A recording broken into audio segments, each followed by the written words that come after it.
नमस्कार, मी अविनाश आदक. महाई न्यूजमध्ये आपल्या सगळ्यांचं मनपूर्वक स्वागत. मित्रांनो, राज्यात उन्हाचं तापमान जशा पद्धतीने वाढलंय, त्याच पद्धतीने राजकीय वर्तुळात सुद्धा तापमान प्रचंड गरम आहे. निमित्त आहे ते विधान परिषद निवडणुकांचं. रिक्त झालेल्या 17 जागांसाठी उमेदवारांचे अर्ज दाखल झाले. त्यापैकी पुण्याची विधान परिषद निवडणूक ही खऱ्या अर्थानं अत्यंत ड्रामेबाज आणि एखाद्या चित्रपटाला शोभावी अशा पद्धतीने इथल्या घडामोडी होताना दिसत आहेत. कार्यकर्त्यांमध्ये किंवा इच्छुकांमध्ये रुसवे फुगवे आहेत, नाराजी नाट्यसुद्धा या ठिकाणी पाहायला मिळत आहेत. पुणे जिल्ह्यातील राजकारणावर प्रभाव करणाऱ्या एकूणच या पिंपरी चिंचवड आणि पुणे या परिसराच्या निवडणुकीमध्ये पिंपरी चिंचवडला मात्र पुन्हा एकदा ठेंगाच मिळाला आहे आणि त्यामुळंच पिंपरी चिंचवडमधल्या इच्छुकांमध्ये प्रचंड नाराजी असून त्याचा उद्रेक सुद्धा कधीही होऊ शकतो अशी परिस्थिती सध्या तरी निर्माण झालेली दिसते. आता पक्षाची म्हणजे राष्ट्रवादी काँग्रेस पक्षाची ही विस्कटलेली घडी पुन्हा सावरण्यासाठी किंवा ती घडी पुन्हा पूर्ववत करण्याचं आव्हान एकूणच राष्ट्रवादीचे नेते खासदार पार्थ पवार, सुनेत्राताई पवार यांच्यावरती सुद्धा आहे आणि त्यांना ते पेलावं लागणार आहे. याच विषयाच्या संदर्भात एकूण पिंपरी चिंचवड शहरातील राष्ट्रवादी काँग्रेस आणि त्याच्यामधल्या सध्या चाललेल्या अंतर्गत घडामोडी, नाराजी, रुसवे फुगवे याच्या संदर्भातच आज टू द पॉईंट चर्चा करण्यासाठी आपल्यासोबत आहेत संपादक अधिकराव दिवे पाटील सर. नमस्कार सर. नमस्ते सर. काय चाललंय नक्की राष्ट्रवादीमध्ये सध्या? पार्थ पवार यांच्याबाबतच यांच्या भोवतीच सगळं राजकारण फिरतंय आणि ते अगदी अनप्रिडिक्टेबल असे निर्णय घेत आहेत आणि त्यामुळे नाराजी बरीचशी दिसते राष्ट्रवादी काँग्रेसमध्ये. नक्की काय सांगाल? वास्तविक सर, या ज्या काही घडामोडी सुरू आहेत त्या घडामोडीचं मूळ कारण असं की या चर्चा कधी सुरू झाल्या, ज्या वेळेला 4 महिन्यापूर्वी 28 जानेवारी 2026 रोजी दिवंगत उपमुख्यमंत्री अजित पवार यांचं अपघाती निधन झालं आणि त्यानंतर राष्ट्रवादीचं भवितव्य काय आणि राष्ट्रवादीची जबाबदारी कुणी सांभाळावी, राष्ट्रवादीचं नेतृत्व कुणी करावं किंवा राष्ट्रवादीमध्ये आता काय होणार, अशा प्रकारचा एक मोठ्या प्रमाणावरचा अस्वस्थता आपल्याला पाहायला मिळाली. आणि त्यानंतर ज्या निवडणुका झाल्या, गेल्या वेळेला एक निवडणूक झाली विधान परिषदेच्या संदर्भात, तिथं राष्ट्रवादी काँग्रेस पार्टीकडून जिशान सिद्दीकींना संधी देण्यात आली आणि आत्ताची जी विधान परिषदेची निवडणूक आहे, पुणे विधान परिषद असेल किंवा राज्यातल्या विधान परिषद आहेत, त्याच्यामध्ये 2 जागा या राष्ट्रवादी काँग्रेस पार्टीला मिळाल्या. ती एकच मिळेल की 2च मिळेल की पुण्याच्या जागेवरती भारतीय जनता पार्टीच्या लोकांनी, स्थानिक लोकांनी दावा केला होता, मग ती जागा राष्ट्रवादीकडून काढून घेण्यात येईल का?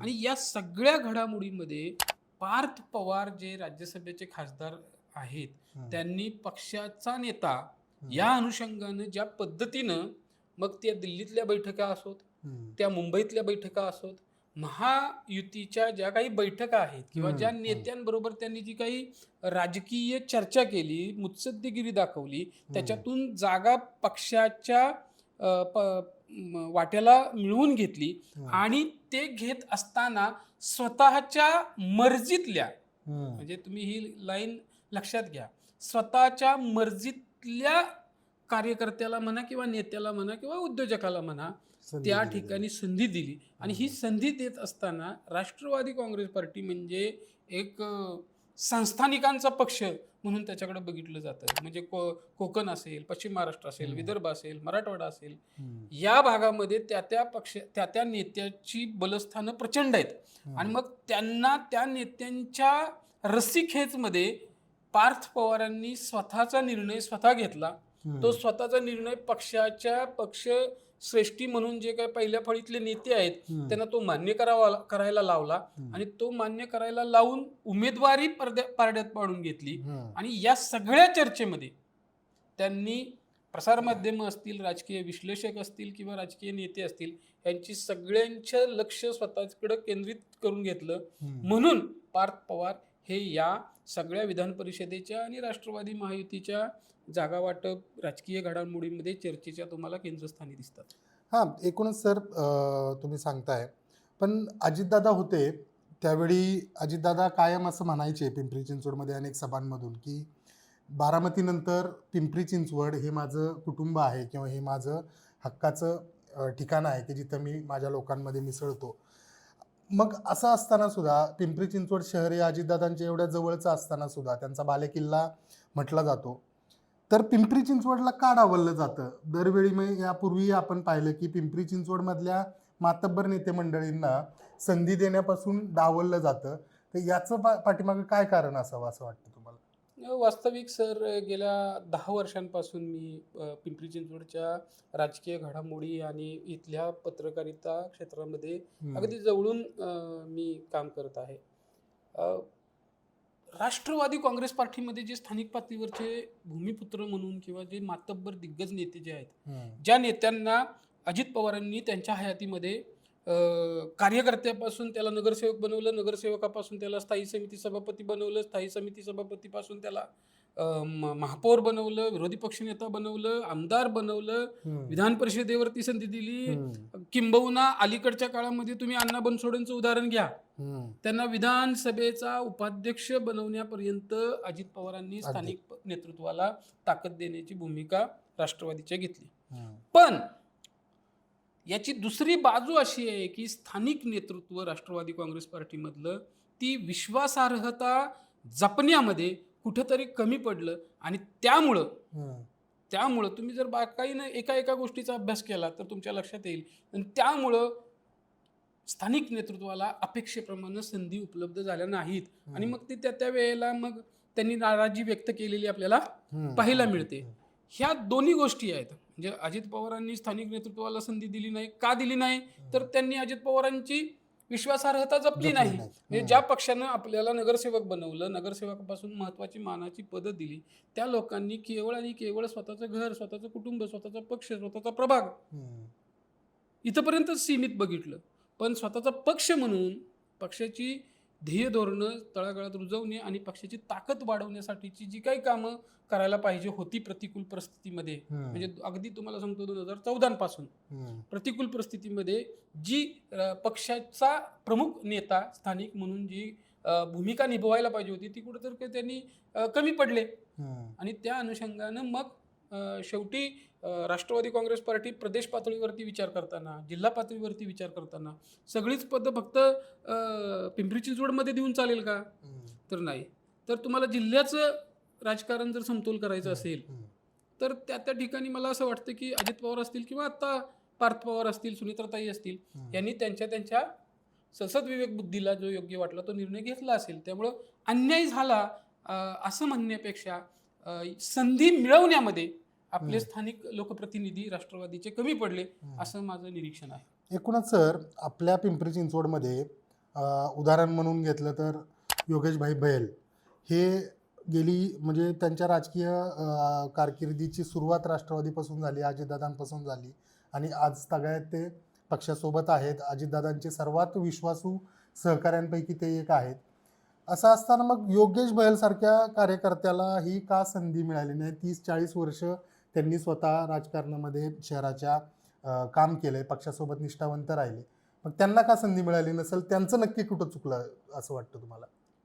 मला असं वाटतं की योगेश बहलांना संधी आपण जर म्हणलं, हा जर संधी हाच क्रायटेरिया आपण जर ठरवला तर योगेश बहल सर जवळ 7 वेळा पिंपरी चिंचवड महानगरपालिकेमध्ये नगरसेवक म्हणून निवडून आले अजित पवारांच्या मदतीने.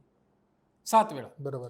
या 7 टर्म मध्ये त्यांनी नगरसेवकापासून महापौरापर्यंत आणि शहराध्यक्षापासून विरोधी पक्ष नेत्यापर्यंत सगळी पदं त्यांना अजित पवारांनी दिलेली आहेत. अजित पवारांच्या म्हणतो ना की अजित पवारांच्या अत्यंत विश्वासाचा गुड बॉक्स मधला किंवा योगेश बहल यांनी सांगायचं आणि अजित पवारांनी निर्णय घ्यायचा, योगेश बहलांनी दाखवायचं आणि ते पद त्या नगरसेवकाला अजित पवारांनी द्यायचं, अशी स्थिती या पिंपरी चिंचवड शहरानं पाहिलेली आहे. योगेश बहल इतके निकटवर्तीय झाले अजितदादांचे की इथले स्थानिक जे भूमिपुत्र आहेत ते विरुद्ध योगेश बहल, बरोबर, असा एक चित्र किंवा असा एक 2 गट निर्माण त्यावेळेला झाले होते. योगेश बहलांना आता विधान परिषदेवर संधी न देण्याचं कारण जे मला वाटतं किंवा राजकीय विश्लेषक याच्यावरती भाष्य करताना दिसतात ते असं असावं, कारण आत्ताच एक 15 दिवसांपूर्वी एक किस्सा घडला. मला वाटते भोसरी विधानसभा मतदारसंघाचे आमदार असतील, भाजपचे नेते असतील, महेश लांडगे, ते निगडी इथल्या एका कार्यक्रमासाठी गेले होते. त्या कामगार कार्यक्रमात हां, त्या कामगार मेळाव्याला गेले होते. त्या मेळाव्यानंतर राष्ट्रवादी काँग्रेस पार्टीचं तिकीट ज्यांना 2009 मध्ये मला वाटते भोसरी विधानसभेचं मिळालं होतं, त्या हं. मंगलाताई कदम ज्या या पिंपरी चिंचवड शहराच्या महापौर राहिलेल्या आहेत आणि योगेश बहल यांनी मंगला कदम यांचा एक गट होता असं सांगितलं जातं. बरोबर. त्यांनी एक वाक्य वापरलं त्या याच्यामध्ये आणि ते सोशल मीडियावरती प्रचंड गाजलं. त्यांनी वाक्य असं वापरलं की महेश दादा, मी तुम्हाला निवडून आणण्यासाठी विलास लांडेंना कायम विरोध केला, 12 वर्ष झाली. काय म्हणले त्या, महेश दादा, मी तुम्हाला निवडून आणण्यासाठी विलास लांडेंना 12 वर्षांपासून तुम्हाला मदत केली. महेश लांडगे हे राष्ट्रवादी काँग्रेस पार्टीच्या विरोधात निवडणूक लढलेले आहेत. महेश लांडगे अजित पवारांच्या विरोधात काल परवापर्यंत महापालिका निवडणूक लढलेले आहेत. महेश लांडगेंचं जे नेतृत्व तयार झालं ते राष्ट्रवादीच्या विरोधातच तयार झालेलं आहे. अगदी बरोबर. असं असताना राष्ट्रवादी आणि अजून सुद्धा मंगलाताई या राष्ट्रवादीच्याच पदाधिकारी आहेत किंवा सक्रिय आहेत, त्या माजी पदाधिकारी असले तरी त्यांनी अद्याप भारतीय जनता पार्टीमध्ये प्रवेश केलेला नाही. त्यांनी जाहीरपणे अगदी द्वेषात सांगून टाकलं आणि तिथंच पार्थ पवार असतील किंवा सुनेत्राताई असतील यांच्या ही बाब निदर्शनास आली. जी बाब आत्तापर्यंत दबक्या आवाजात बोलली जात होती, जी बाब आत्तापर्यंतच बोलून म्हणजे कानावर टाकली जात होती, ती जाहीरपणे त्यांनी मान्य केली. आणि यामुळं योगेश बहलांच्या विश्वासार्हतेवरती सुद्धा प्रश्नचिन्ह निर्माण झालं. मंगलाताईंचं तर झालंच, विश्वासार्हता योगेश बहलांच्या पण विश्वासार्हतेवरती प्रश्नचिन्ह निर्माण झालं. दुसरी बाब तुम्हाला सांगतो, योगेश बहलांनी ज्या वेळेला मला विधान परिषदेवरती संधी मिळायला हवी असा प्रस्ताव ठेवला असेल, त्यावेळेला एक शिष्टमंडळ मुंबईला रवाना झालं. मुंबईला रवाना झालेल्या शिष्टमंडळाचं नेतृत्व कोणी केलं माहितीये? भारतीय जनता पार्टीच्या माजी नगरसेविका आणि आत्ता ज्यांनी राष्ट्रवादी काँग्रेस पार्टीमधून निवडणूक लढवली होती परंतु त्यांचा जो पराभव झाला, त्यांनी त्या शिष्टमंडळाचं नेतृत्व केलं. आणि त्यांनी म्हणजे सीमा सावळेंनी जाऊन योगेश बहलांसाठी विधान परिषद मिळायला पाहिजे अशा प्रकारची शिष्टाई सुनेत्राताई आणि पार्थदादांच्याकडे केली. पण हे करत असताना 2017 मध्ये राष्ट्रवादी काँग्रेस पार्टीची सत्ता कुणामुळे गेली आणि ती सत्ता घालवण्यासाठी राष्ट्रवादीवरती डोंगरभर आरोप कुणी केले, याचा जर अभ्यास आपण केला तर पुन्हा योगेश बहल ज्यांनी राष्ट्रवादीला कायम म्हणजे जे आता काकडेंच्या बाबतीत बोललं जातंय की पक्ष संपवला काकडेंनी 2017 मध्ये आणि त्यांना उमेदवारी का म्हणून पार्थ पवारांचा निर्णय चुकला, त्याच काहीसं इथं मध्ये झालं. आणि त्या स्वीकृत करण्यासाठी म्हणून एक गट कार्यरत राहिला आणि योगेश बहलांनी स्वतःचा व्यक्तिकेंद्रित विचार केला. त्याचा परिणाम असा झाला की ही बाब पार्थ पवारांच्या आणि सुनेत्राताईंच्या पण लक्षात आली आणि त्यामुळं कदाचित त्यांच्याकडं त्यांच्या नावावरती विधान परिषदेसाठी फुली मारली असावी.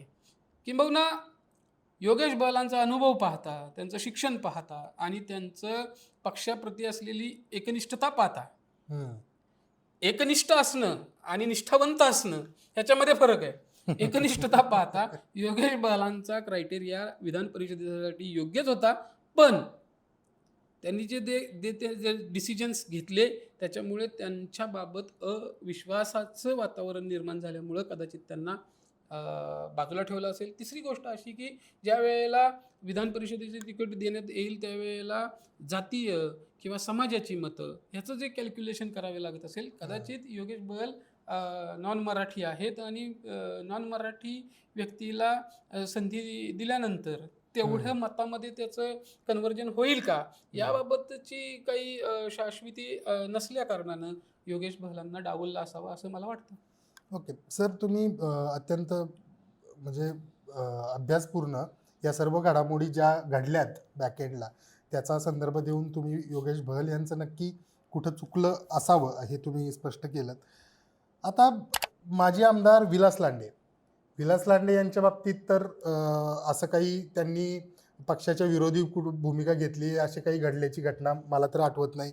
मग विलास लांडे नक्की कुठे चुकले असावेत? कारण ही सगळी चर्चा ज्यावेळेस सुरू होती विधान परिषदेच्या उमेदवारीची त्यावेळेस सर्वात जास्त चर्चेत नाव हे विलास लांडे यांचंच होतं की त्यांना यावेळी तरी किमान त्यांना संधी मिळेल. कारण मागच्या वेळेसही अजितदादांनी त्यांना थांबण्यास सांगितलं होतं, ज्यावेळेस त्यांनी अपक्ष अर्ज भोसलेंच्या विरुद्ध भरला होता.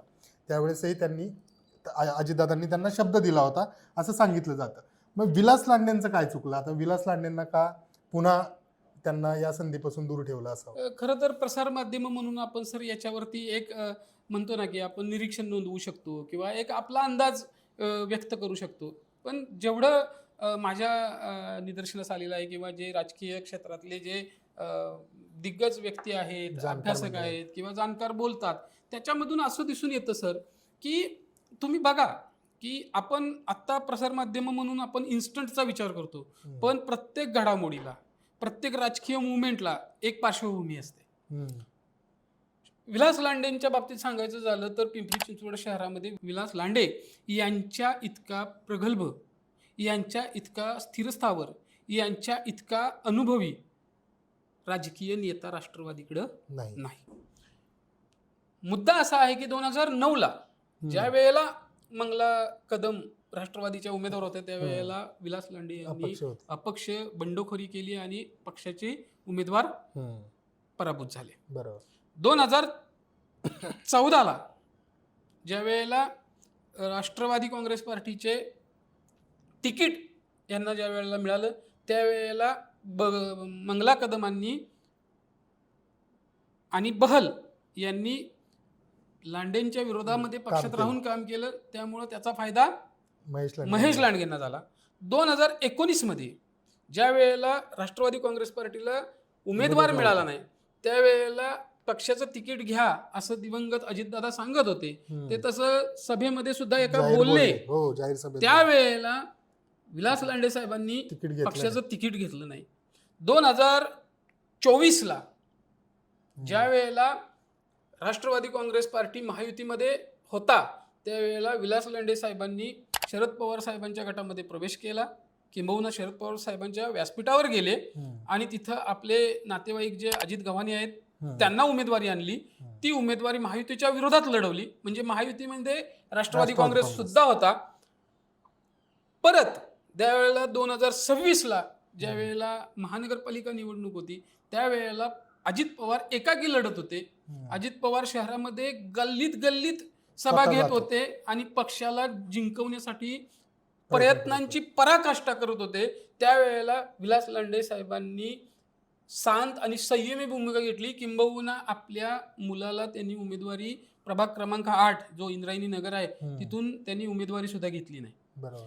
आणि हे करत असताना एका बाजूला तो जो विश्वास नेत्यांचा आहे तो आजही लांडे साहेब सांगतात की माझ्या देवाऱ्यामध्ये शरद पवार साहेबांचा फोटो आहे आणि मी पवार कुटुंबियांशी एकनिष्ठ आहे. बरोबर. पण हे जे सांगत असताना प्रत्यक्षात संघटनात्मक पातळीवरती किंवा शहर पातळीवरती ज्या प्रकारचा वरा त्यांनी निर्माण करायला पाहिजे होता, क्षमता आहे त्यांच्याकडे, परंतु तो जो वातावरण निर्मिती करायला पाहिजे होती तिथं कुठंतरी लांडे साहेब कमी पडले असावेत.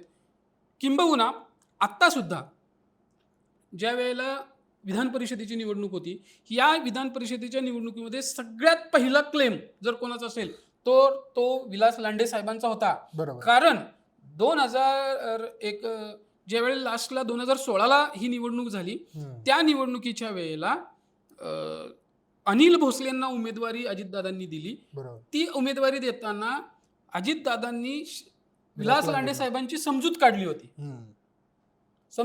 होती की तुम्हाला आम्ही परत नव्याने संधी देऊ, पण अजितदादाच हयात राहिले नाही. आणि जो जनरेशन गॅप आहे राष्ट्रवादीमधला, म्हणजे पूर्वी अजितदादा डिसिजन मेकर होते, आता डिसिजन मेकर पार्थ पवार आहेत. हा जो जनरेशन गॅप प्रमाणे जो आपल्यामध्ये बदल करायला पाहिजे होता किंवा आपल्या राजकीय रणनीतीमध्ये जो बदल करायला पाहिजे होता तिथं कुठंतरी विलास लांडे साहेब कमी पडले असं दिसतंय. किंबहुना त्यांनाच जर विधान परिषदेवरती संधी मिळाली असती तर राष्ट्रवादी काँग्रेस पार्टीला पिंपरी चिंचवडमध्ये उभारीच मिळाली असती असं माझं व्यक्तिगत मत आहे. कारण महेश लांडगे जे भारतीय जनता पार्टीचे नेते आहेत, जे भारतीय जनता पार्टीचा स्ट्रॉंग चेहरा आहे, त्यांना प्रखरपणे विरोध करण्याची क्षमता केवळ आणि केवळ पिंपरी विलास चिंचवड लांडे. राष्ट्रवादी काँग्रेस पार्टीमध्ये विलास लांडे यांच्याकडे आहे. अगदी बरोबर. नक्कीच म्हणजे महेश लांडगे यांची सध्या पुणे जिल्ह्यात आणि एकूणच महाराष्ट्रभरामध्ये त्यांची ज्या पद्धतीने लोकप्रियता वाढते, त्याला कुठंतरी कॉर्नर करण्याच्या दृष्टिकोनातून जर राष्ट्रवादीने विचार केला असता, तर तुम्ही सांगताय त्या पद्धतीने आमदार विलास लांडे हे नक्की 100% या उमेदवारीसाठी पात्र होते, योग्य होते. सर, ह्या सगळ्यामध्ये आणखी एक नाव प्रकर्षाने समोर येत होतं, ते म्हणजे नाना काटे यांचं. नाना काटेंना नाना काटेंना एकूणच ही उमेदवारी मिळावी अशी शहरातील बहुतांश कार्यकर्त्यांची इच्छा होती. पण मग त्यांच्यावरही याच्यामध्ये अन्याय झाला या सगळ्या प्रक्रियेमध्ये असं म्हणता येईल. अन्याय झाला म्हणण्यापेक्षा नाना काटे ती संधी कॅरी करण्यासाठी कमी पडले असं म्हणावं लागेल. कारण नाना काटे खऱ्या अर्थानं तुम्ही जर बघितलं तर राष्ट्रवादी काँग्रेस पार्टीच्या प्रतिकूल परिस्थितीमध्ये जे हाताच्या बोटावर मोजता येतील असे मोजके सहकारी पिंपरी चिंचवडमधून अजितदादांसोबत अजितदादांसोबत राहिले, त्यामध्ये नाना काटे सगळ्यात आघाडीवर होते. अगदी नाना काटे असं व्यक्तिमत्व आहे की जे अजित पवारांचा पिंपरी चिंचवड दौरा असेल तर ते त्याच्या गाडीमध्ये दिसतात, आणि पार्थ पवारांचा पिंपरी चिंचवड दौरा ज्या वेळेला होतो त्यावेळेला सुद्धा नाना काटे दिसतात. म्हणजे दोन पिढ्यांमधलं किंवा दोन नेत्यांमध्ये जर यशस्वी समन्वय कोणाचा असेल पिंपरी चिंचवडमध्ये तर तो नाना काटेंचा आहे. नाना काटेंनी पक्षाच्या हितासाठी, तुम्ही चिंचवड विधानसभेची जी वेळेला जगताप साहेबांच्या निधनानंतर पोटनिवडणूक झाली त्यावेळेला त्यांनी समर्पण केलेलं आहे. समर्पण काय केलेलं आहे की ते दादांच्या सूचनेनुसार त्यांनी आपला उमेदवारी अर्ज मागे घेतला. दादांच्या सूचनेनुसार उमेदवारी अर्ज दुसऱ्या वेळेला भरला आणि त्या ठिकाणी स्वतःचा खर्च करून स्वतःचा पराभव झाला, तरी सुद्धा कोणताही चकार शब्द न काढता दादांसोबतच राहिले, दादांसोबत कायम राहण्याची भूमिका त्यांनी घेतली. बरोबर. आजच्या घडीला नवे आणि जुने यांच्यामध्ये सक्षम समन्वय असलेला नेता म्हणून नाना काटे यांच्याकडे पाहिलं जातं. आणि नाना काटेंना जर संधी मिळाली असती तरीही सुद्धा पिंपरी चिंचवडमध्ये राष्ट्रवादीला ताकदच मिळालेली असती असं म्हटलं तर वागवं ठरणार नाही. सर, या सगळ्यामध्ये नाना काटेंसोबतच पिंपरी विधानसभेतील संदीप वाघेरे हे डार्क हॉर्स म्हणून त्यांच्याकडे पाहिलं जातं. या महापालिका निवडणुकीनंतर त्यांनी ज्या पद्धतीने आपला आक्रमक पद्धतीने पक्षामध्ये काम सुरू केलं आणि अल्पावधीतच अजितदादांचा सुद्धा त्यांच्यावरती प्रचंड विश्वास निवडणुकीच्या सगळ्या याच्यामध्ये आपण पाहिला. मग त्यांना संधी मिळावी असंही बऱ्याच कार्यकर्त्यांचं मत होतं, पक्षांतर्गत नेत्यांचंही मत होतं. मग का मिळाली नसेल संदीप वाघेरेंना संधी? आता काय झालं की ॲक्च्युली संदीप वाघेरे असतील, नाना काटे असतील, योगेश बल असतील, विलास लांडे असतील किंवा भाऊसाहेब भोईर असतील किंवा अजून राष्ट्रवादीमधले इच्छुक लोक असतील, हे सगळे लोक राष्ट्रवादीमधले ॲक्टिव्ह कार्यकर्ते होते, म्हणजे ॲक्टिव्ह सभासद. संधी कुणाला मिळाली? ज्यांनी राष्ट्रवादीचं कधी काम केलं नाही. म्हणजे पूर्वी विक्रम काकडेंचे वडील राष्ट्रवादीमध्ये होते, राष्ट्रवादीमधून त्यांनी भारतीय जनता पार्टीचं खासदार म्हणून संधी मिळवली. ती संधी मिळाल्यानंतर 2017ला त्यांनी पुण्यातील राष्ट्रवादीला पार खिंडार पाडलं आणि तिथं राष्ट्रवादीला संधी असताना सुद्धा, जसं पिंपरी चिंचवडमध्ये राष्ट्रवादीचं काम होतं तसं पुण्यामध्ये सुद्धा राष्ट्रवादीची ताकद होती. संधी असताना सुद्धा त्या ठिकाणी राष्ट्रवादीला पराभवाचा सामना करावा लागला, कारण मोठा गट काकडे साहेबांनी फोडला होता. बरोबर. आणि हे सगळं केल्यानंतर सुद्धा काकडेंच्याच मुलाला उमेदवारी दिली, म्हणून या सगळ्यांवरती अन्याय झाला. अशा प्रकारचा एक स्ट्रॉंग मेसेज पक्षामध्ये गेला. पक्षामध्ये फक्त पिंपरी चिंचवडमध्ये नाही, हा संपूर्ण पुणे जिल्ह्यामध्ये गेलेला आहे. बरोबर. तर तो का गेला? कारण ज्यांनी पक्षाच्या योगदानासाठी, पक्षाच्या उभारणीसाठी, पक्षाच्या यशासाठी काहीच केलं नाही, पण आणि त्यांना आता संधी दिली तर ते आपले राहतील का? त्याच्यातून कार्यकर्त्यांचं, पक्षाचं किंवा संघटनेचं काही भलं होईल का? अशी शाश्वती नसल्यामुळं जे इच्छुक मंडळी जी होती किंवा ज्यांना असं वाटत होतं की माझ्या नेत्याला संधी मिळावी, माझ्या कार्यकर्त्याला संधी मिळावी, त्या लोकांमध्ये कुठेतरी अस्वस्थता निर्माण झालेली आहे. संदीप वाघेरेंच्या बाबतीत सांगायचं झालं तर 2026ची जी आत्ताची महानगरपालिका निवडणूक झाली, प्रभाग क्रमांक मला वाटतं 21 मधून त्यांनी चारीच्या चारी नगरसेवक राष्ट्रवादी काँग्रेस पार्टीचे निवडून आणले. अगदी बरोबर. भाजपनं प्रचंड ताकद लावली होती. हो. प्रचंड वातावरण प्रतिकूल असताना सुद्धा संदीप वाघेरे निवडून आले. संदीप वाघेरेंच्याकडे तुम्ही बघितलं तर त्यांचा आक्रमक स्वभाव, हम्म. मॅन, मनी आणि मसल हम्म. तिन्ही पॉवर त्यांच्याकडे होती. बरोबर. संदीप वाघेरेंना पक्षानं म्हटलं असतं की तुम्ही आम्हाला पार्टीच्या उभारणीसाठी फंड उभा करा, हम्म. संदीप वाघेरे त्याला तयार झाले असते.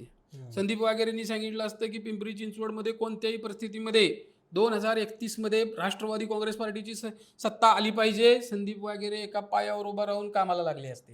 हम्म. किंबहुना संदीप वाघेरेंनी लोकसभेची तयारी केली होती मागं, आता विधानसभेची सुद्धा त्यांनी तयारी केली होती. आणि हे करत असताना पक्षाने महापालिकेत असो किंवा संघटनात्मक पातळीवर असो, पक्षाने संधी देऊन त्या सकारात्मक कार्यकर्त्याला ताकद देण्याची अपेक्षा असते. ती अपेक्षा संदीप वाघेरेंची होती.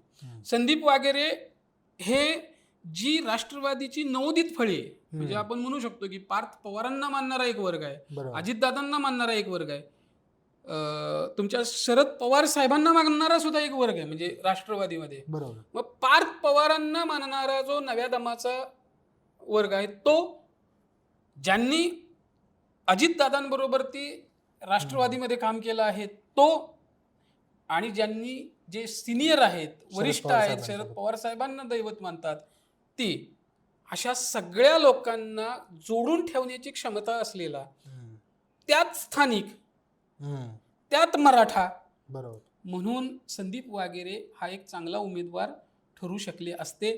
पिंपरी चिंचवड, पुणे म्हणा किंवा ग्रामीण भागामधनं सुद्धा संदीप वाघेरेंच्या नावाला पसंती मिळाली असते. पण आता झालं काय की ही संधी न मिळाल्यामुळं संदीप वाघेरेंवरती एक प्रकारे अन्याय झाला आहे, अशा प्रकारचा मेसेज गेला. कारण गेल्या काही 15 दिवसांमध्ये तुम्ही जर प्रसारमाध्यमं, सोशल मीडिया याच्यामध्ये जर बघितलं तर संदीप पवारांना जवळपास निश्चित उमेदवारी अशा प्रकारचं वातावरण निर्माण झालं होतं. आणि ज्या वेळेला जवळपास निश्चित असं वातावरण होतं त्यावेळेला पक्षातल्या एखाद्या प्रमुख नेत्यानं किंवा प्रमुख डिसिजन मेकर व्यक्तीनं त्यांना काहीतरी शब्द दिल्याखेरीज अशा प्रकारच्या बातम्या समोर येणार नाहीत.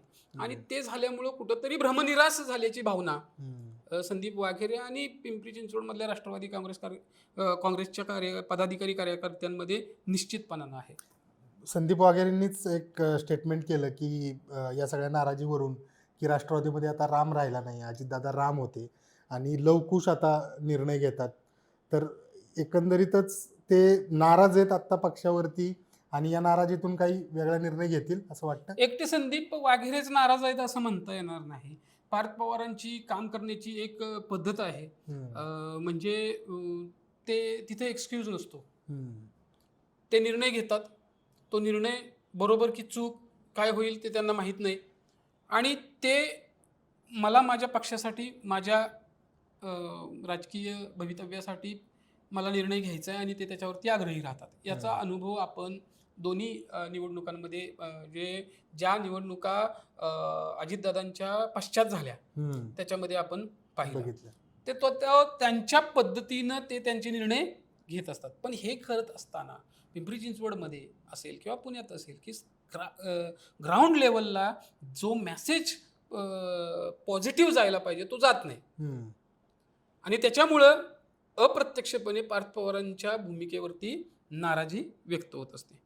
पिंपरी चिंचवडमध्ये तुम्ही जर बघितलं तर आत्ताची स्थिती अशी आहे की प्रचंड उद्रेकाच्या स्थितीवरती पिंपरी चिंचवड राष्ट्रवादी काँग्रेस पार्टी आहे. कधीही स्फोट होऊ शकतो. भारतीय जनता पार्टीकडं प्रचंड बहुमत आहे. भारतीय जनता पार्टी राष्ट्रवादीतील गट 1, गट 2, गट 3 कोणताही गट कधीही कुठल्याही क्षणी आपल्यासोबत घ्यायला तयार आहे. आणि जर का स्वतःचं व्यक्तिगत राजकारण जर सुरक्षित ठेवायचं असेल किंवा ते पुढं चालवायचं असेल तर नगरसेवकांना भारतीय जनता पार्टीसारख्या किंवा स्थानिक नेत्या ज्यांचा प्रभाव आहे, जे लोक आपली कामं करू शकतात, जे आपल्याला ताकद देऊ शकतात, अशा लोकांच्या आश्रयाला गेल्याशिवाय आपलं राजकारण टिकणार नाही, अशी भूमिका 90% नगरसेवकांची आहे. त्यामुळं शहर राष्ट्रवादीमध्ये आत्ताची जर परिस्थिती बघितली, बहल साहेबांची भूमिका, संदीप वाघेरेंची भूमिका, विलास लांडेंची भूमिका. विलास लांडे काय म्हणले, अशा कुठल्या खाणीतला हा हिरा शोधून काढलाय की जो आम्हाला सुद्धा माहिती नाही, आणि आर्थिक निकषाच्या आधारे केवळ ही उमेदवारी देण्यात आली. इतकी प्रचंड नाराजी विलास लांडे साहेबांनी व्यक्त केली. संदीप वगैरे काय म्हणाले की राष्ट्रवादीत आता राम राहिला नाही, राम अजितदादा होते, आता सत्ता चालवतो कोण? लवकुश, म्हणजे पार्थ पवार, जय पवार चालवतात, परंतु इथं निष्ठावंतांना न्याय नाही. संदीप वागेरेंसारखा भारतीय जनता पार्टीतून राष्ट्रवादीत प्रवेश, म्हणजे सगळे लोक भारतीय जनता पार्टीत प्रवेश करत होते. संदीप वागेरे प्रवाहाच्या विरोधात जाऊन राष्ट्रवादीतून लढले, स्वतःचे 4 पॅनल जिंकलं, आणि आज सुद्धा संदीप वागेरे सभागृहात जर बोलायला लागले तर ते आक्रमकपणे बोलतात. ते सरळ सरळ समोरच्यांना प्रश्न उपस्थित करतात, भाजपला आव्हान देतात. मग अशा संदीप वागेरेंची नाराजी या घडीला राष्ट्रवादी काँग्रेस पार्टीला म्हणजे आव्हानात्मक ठरणार आहे. तीच परिस्थिती तुम्ही नाना काटेंच्या बाबतीत घ्या. ज्या चिंचवड विधानसभा मतदारसंघाचं राजकारण नाना काटेंशिवाय पूर्ण होऊ शकत नाही, त्या नाना काटेंना मानणारा महापालिका सभागृहामध्ये एक वर्ग आहे, त्यांचे समर्थक नगरसेवक आहेत. मग त्या नगरसेवकांना काय सांगणार? पक्षाने संधी दिली नाही, दादा नाहीत म्हणून आम्हाला कोण विचारणार नाही. ही जी हेल्पलेस अस्वस्थता आहे, त्या अस्वस्थतेमुळं राष्ट्रवादी काँग्रेस पार्टी ही मधली जी ही चिंगारी आहे याचा कधीही उद्रेक होऊ शकतो. याच्यातलं मला असं वाटतं की सर 2029 पर्यंत किंवा 2031 पर्यंत काही नगरसेवक राष्ट्रवादीचे आपल्या गटाच्या नेत्याला घेऊन, काही नगरसेवक शिवसेनेत जातील, काही नगरसेवक भारतीय जनता पार्टीत प्रवेश करतील, काही नगरसेवक बुडता बाजार का असेना म्हणून शरद पवार गटाबरोबर ती जातील. काय सांगताय? हो, पण तुम्हाला जर का म्हणजे पार्थ पवारांना हे प्रचंड आव्हान सहन करायचं आहे की त्यांनी घेतलेला निर्णय तो योग्य आहे, तो बरोबर आहे, तो पक्षाच्या हिताचा आहे, त्याच्यातून मी राजकीय यश मिळवलेलं आहे हे सिद्ध करावं लागेल पुढच्या 3-4 वर्षांमध्ये. अगदी बरोबर सर. मध्ये तोडतो तुम्हाला, हे सगळं म्हणजे तुम्ही जे सांगताय अगदी बरोबर.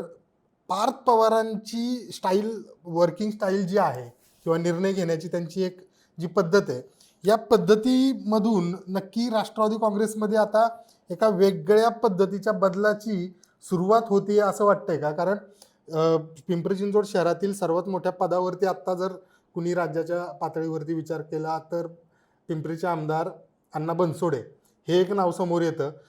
त्यांचं भवितव्य काय असेल, योगेश बहल यांचं पुढच्या काळामध्ये भवितव्य काय असेल, आणि एकूणच ही जी दिग्गज मंडळी म्हटली जातात, जर संजय काकडे सारख्या युवा चेहऱ्याला एक दिवस आधी पक्षामध्ये प्रवेश आणि दुसऱ्या दिवशी विधानसभेची उमेदवारी, जिशान सिद्दीकी सारख्या युवा चेहऱ्यांना जर पार्थ पवार पक्षामध्ये आता संधी द्यायला लागले असतील, तर हे जे जुने जाणते मंडळी आहेत हे कुठंतरी रिप्लेस करण्याच्या दृष्टिकोनातून विचार चालू आहे.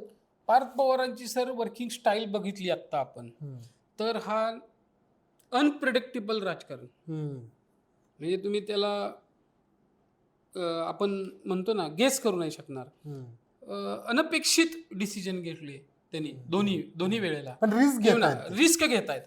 आणि तुम्हाला सांगू का की एक जो सॅच्युरेशन नेतृत्वामध्ये असतं ते सॅच्युरेशन आता राष्ट्रवादीमधलं संपलेलं आहे. आता राष्ट्रवादीमध्ये काय होईल? राष्ट्रवादीमध्ये आता काय म्हणतात सगळे लोक की पार्थ पवार करे सो कायदा, ते सांगतील तो कायदा, तो कायदा, ते बांधतील ते तोरण, ते ठरवतील ते धोरण. पण हे कुणासाठी आहे? ज्या लोकांनी अजितदादांसोबत काम केलेलं आहे, ज्या लोकांनी शरद पवार साहेबांसोबत काम केलेलं आहे, ज्या लोकांनी सुप्रियाताईंसोबत काम केलेलं आहे, त्या लोकांना त्यांच्या अनुभवानुसार पार्थ पवारांबरोबर राजकीय दृष्ट्या जुळवून घेणं हे तसं मुश्किल आहे. पण पार्थ पवार नव्या विचाराचा, नव्यांना संधी देणारा, नवी टीम बांधणारा, तुम्ही जर बघितलं जिशान सिद्दीकी असेल, विक्रम काकडे असतील, भले त्यांचं राजकीय योगदान कमी असेल परंतु ते नवीन चेहरा आहेत आणि ते पार्थ पवारांच्या मर्जीतले आहेत. पार्थ पवार या सगळ्या मातब्बर दिग्गजांच्या मांदियाळीमध्ये स्वतःची टीम बांधतायत, आणि हा जर त्यांचा प्लॅन सक्सेस होतोय तर पिंपरी चिंचवडमध्ये सुद्धा संघटनात्मक पातळीवरती तुम्हाला पार्थ पवार नव्या चेहऱ्यांना आणलेले दिसतील.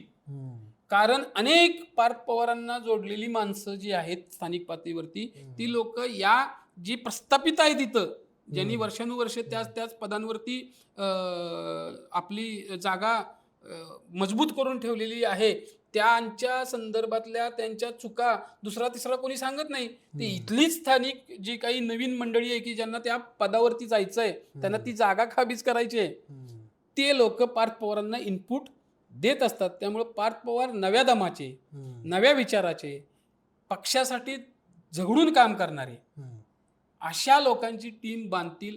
आणि आगामी काळामध्ये सर तुम्हाला सांगतो की पिंपरी चिंचवडमध्ये लवकरच संघटनात्मक पातळीवरती तुम्हाला सुद्धा बदल दिसतील. संघटनात्मक पातळीवरती अजित पवारांचे विश्वासू नाही दिसणार. संघटनात्मक पातळीवरती तुम्हाला आता पार्थ पवारांचे विश्वासू, पार्थ पवारांच्या गुड बॉक्स मधली लोक तुम्हाला दिसतील. ही पार्थ पवारांची अपरिहार्यता आहे. पार्थ पवारांना याच्याशिवाय दुसरा ऑप्शन नाही. नाहीतर मग पार्थ पवारांना ही नाराजी होणार आहे, ह्या लोकांमध्ये अस्वस्थता निर्माण होणार आहे, याचा काही अंदाज आला असेलच ना. मग तरी सुद्धा त्यांनी हा डिसिजन घेतला, कारण त्यांना माहिती आहे की आपल्याला नव्या लोकांना तयार करावं लागणार आहे. आणि त्यासाठी जुनी जी मंडळी आहे त्यांना मार्गदर्शकाच्या भूमिकेमध्ये ठेवावं लागेल आणि नव्यांना पदांवरती संधी द्यावी लागेल. आणि त्या अनुषंगानं आगामी काळामध्ये पिंपरी चिंचवड शहराचा विचार करायला असता आपल्याला चांगले संघटनात्मक बदल पार्थ पवार करतील असं सकारात्मक बघायला हरकत नाही. आणि ह्या ज्या गोष्टी आहेत की ज्या अन्यायाच्या गोष्टी किंवा संधी न मिळाल्याच्या गोष्टी, तर न मिळालेल्या संधीची मंडळी आहे, मग त्याच्यामध्ये विलास लांडे असतील, नाना काटे असतील, योगेश बहल असतील, संदीप वागेरे असतील किंवा भाऊसाहेब भोईर असतील, त्यांना आता विरोधी पक्षनेता पद दिलेलं आहे. पण या लोकांनी या घडामोडींमधून एक बोध घेतला पाहिजे की आपल्याला पार्थ पवारांच्या सोबत जर का संधी निर्माण करायच्या असतील तर त्यांना त्यांच्या टर्म्स कंडिशन्सवरती स्वतःला सिद्ध करावं लागेल. आणि तरच राष्ट्रवादी काँग्रेस पार्टीमध्ये आपल्याला योग्य न्याय मिळेल.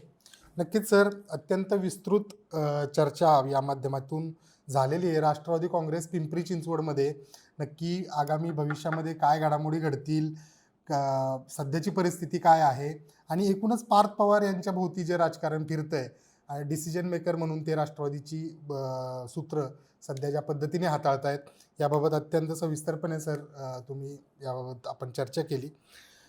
पुढच्या काळामध्ये सुद्धा अगदी पार्थ पवार यांचं एकूणच राजकारण कशा पद्धतीने ते हाताळतायत यावर आपलं लक्ष असेलच. त्याबाबत वेळोवेळी आपण चर्चा करत राहूच.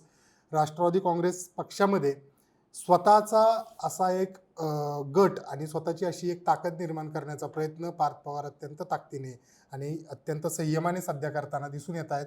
येत्या काळात काय घडामोडी घडतायत त्या पाहूयात. महाई न्यूजच्या माध्यमातून अशाच विविध घडामोडी जाणून घेण्यासाठी पाहत राहा टू द पॉइंट. तोपर्यंत धन्यवाद. पाहत रहा महा ई न्यूज, लढाई सत्याची, लोकशाहीच्या हक्काची.